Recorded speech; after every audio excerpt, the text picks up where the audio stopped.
রাসূলের সুন্নতের কোনো খবর নাই, কেবল অমকের দেয়া পদ্ধতি, অমকের মারেফত, তমকের তরিকত, এটা নিয়ে আপনি ব্যস্ত আছেন। রাসূলের সুন্নাহর কোনো খবর নাই। তিনি সুপারিশ না করলে তো আপনার কোনো উপায় নাই। তিনি যদি হাউজে কাউসার থেকে আপনাকে বিদায় করে দেন, অথবা ফেরেশতারা যদি মধ্যখানে বাঁধ তৈরি করে দেয়, সোহকান লিমান গায়্যারা দীনি বাদি, একদল লোক তার রাসূলের কাছে হাউজে কাউসার থেকে পানি পান করার জন্য যাবে, ফেরেশতারা তাদেরকে সেখান থেকে ছো মেরে নিয়ে যাবে। রাসূল বলবেন, উম্মতি উম্মতি, আমার উম্মত কই নিয়ে যাও?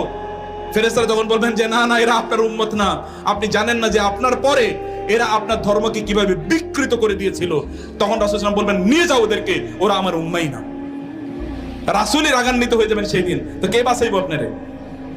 বাঁচাবে কে? বাঁচানো মালিক কে? লিমান আল মুলকুল ইয়াউম, আজ রাজত্ব কার? কার আজ রাজত্ব বলেন? রাজত্ব কার? হিসাব নিকাশ বিচার করেন কে? আল্লাহ।